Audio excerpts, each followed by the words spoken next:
Hey you guys, welcome back to my channel. I know it's been a while since I've done a long form video. Life has just been absolutely crazy and busy with the little ones. I have a 10-year-old, 5, and a 4-year-old, and my 5-year-old just started kindergarten.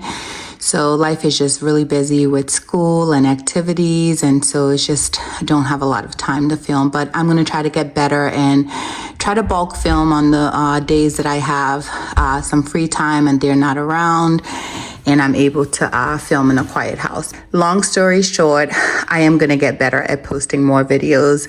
But for those of you who don't know who I am, I go by Laws of Bags on this YouTube street, and I do videos on luxury handbags, small leather bags, sometimes contemporary bags, and I also love luxury jewelry, particularly Cartier, so you'll see a lot of videos on that. I'm actually gonna do some Cartier videos coming up soon, so any of you that are into Cartier or just luxury jewelry, stay tuned.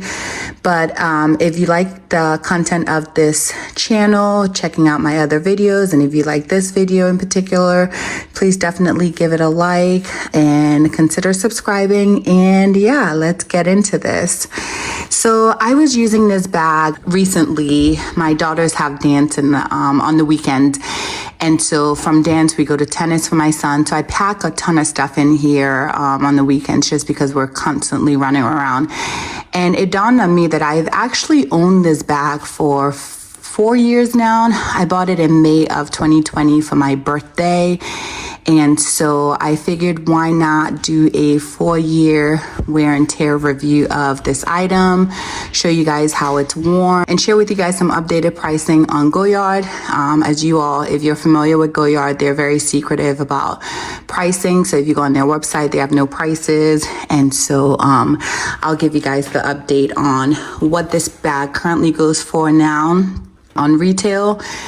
And when I bought it, I believe I paid $1,400, either $1,400 or $1,425, definitely not more than $1,500.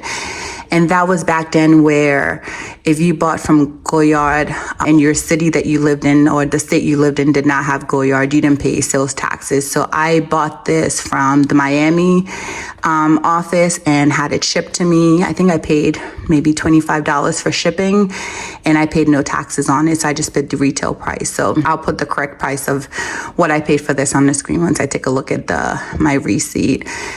But anyway, I will share with you later in the video what this bag currently retails for. And if I didn't already say it, this is the GM size of the St. Louis tote. And this is probably their most popular tote. This bag is also super light, and I got it in this black color with the black trim. This bag is made in so many beautiful colors: blue, green, orange, yellow. And there's another black version that can come with a brown trim, but I like the black on black the most. And just one open interior.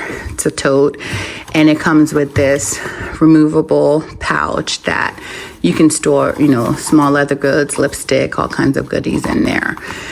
So anyway, that is just a quick rundown of the tote itself. So I just kind of go through and highlight any of the wares that I see. Anyway, let's start with the pouch, which, as I mentioned, it's removable. So you just open it up.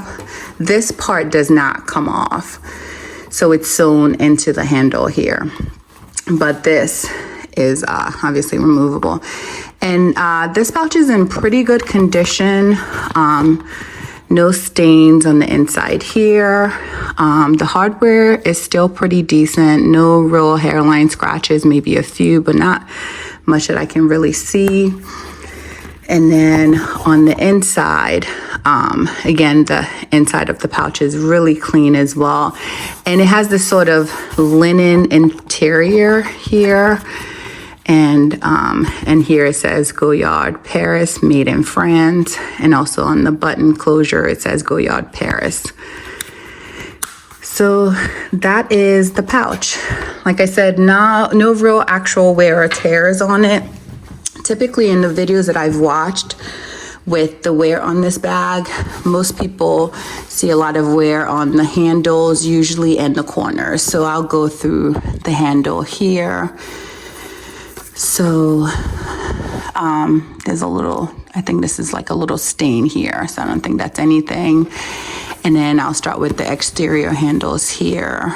And I don't see any noticeable popped stitches or anything, or tears or anything on here. And again, I use this bag quite a bit. So here I don't see anything. Again, no noticeable wear on the handle here. And then I'm gonna flip it around and look at it from this angle. And again, no popped stitching, no any sort of tears or anything that I can see, at least from looking at it now. And the handle here, nope, everything looks good. And like I said, I carry this bag on the weekends a lot when I have a lot to carry, and this is my absolute travel bag. In fact, I just recently traveled for work. I had to speak at a conference for one day. So I flew in the night before, spoke the next day, flew back out. And this was literally the only thing I carried. I put my clothes for the next day. I put my sleeping clothes. I put my makeup bag, my toiletries, everything literally fit in this bag. It was heavy on my shoulder, but definitely worth it, and so convenient to just only carry this bag. So let's look at this handle. So again, I'm looking, I don't see any issues on the handle, no popped stitches on here. And I'm gonna go along the glazing. I don't see any real issues at all. And I'm gonna look here. Maybe some cracking, some slight cracking here, if you can see it along the handle here, but nothing too major. Probably could use a little bit of maybe reglazing, but otherwise, and like I said, it's barely noticeable. I don't know if you could see that. And then same thing here. All right, maybe a little bit here.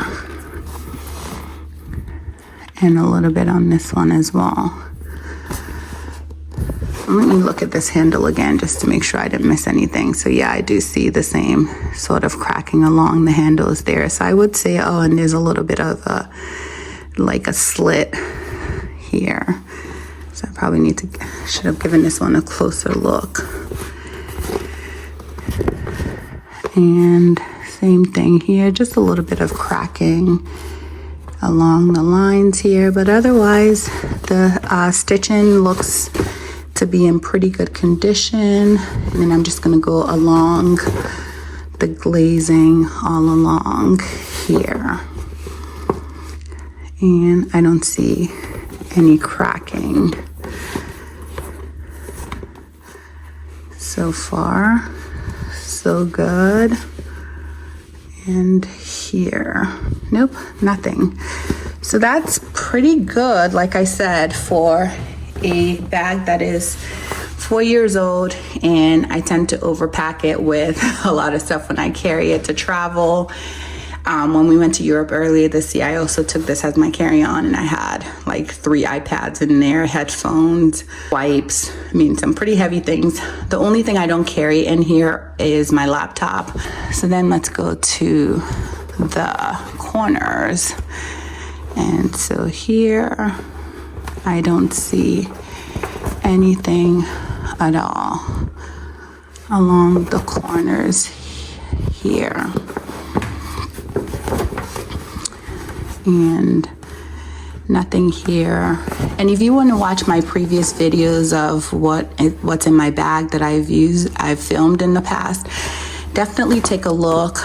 Some a little older and are from when my children were a lot younger and wore diapers and stuff, which I used to pack in here as well. So definitely take a look at those videos they're pretty informative in terms of how much stuff you can carry in this bag. I'm gonna look just along everywhere where there's stitching, and I don't see anything. I mean, this bag is in pretty good shape, and I know that a lot of people tend to say that it doesn't wear well, which could be the case for some people, but I mean, just looking at mine, and like I said, I do carry this quite a lot. It looks pretty good, and when I do carry it, I carry a lot of stuff in here. So yeah, this bag is in pretty good shape. I would say for a 4-year-old, pretty flimsy, I would be honest. It's a flimsy tote, but that's what I love about it. I love how malleable it is. I love how squishy it is. And for me, I typically like structured bags, but when it comes to totes, I like malleable, flimsy, sort of squishy type bags to use as totes. But anyhow, I will not make this video any longer than it needs to be. And I hope you enjoyed it and that you got a chance to see what this bag could look like in terms of wear and tear.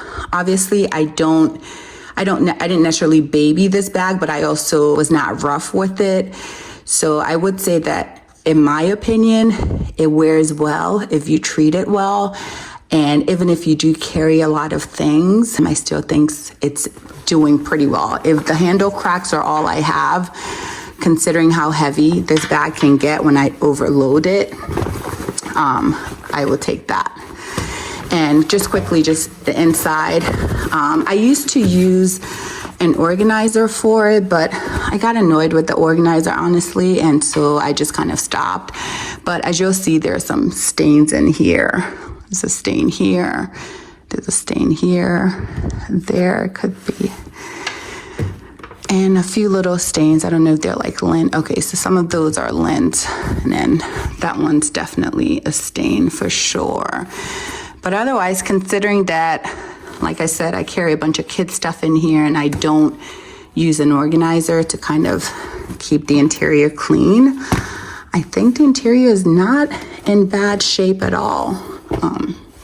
Twist it around to this side. So I think that is pretty good. And then I mentioned that I was going to talk about the current retail price of this bag as of 2024. So from everything I've seen online, this bag now retails for $1,890. So that is maybe a little more than $400 more than what I paid, almost $500 more than what I paid in 2020, which, considering price increases at other luxury houses, I think that is pretty on point or on par with the others. This is probably equivalent to the Neverfull GM. I think that one might even be retailing for over $2,100 now. I can't remember, but I definitely think the Neverfulls are over $2,000 for sure. But anyhow, thank you for watching. And again, if you like this video, definitely give it a thumbs up and consider subscribing to my channel. And I will catch you on the next video. Bye-bye.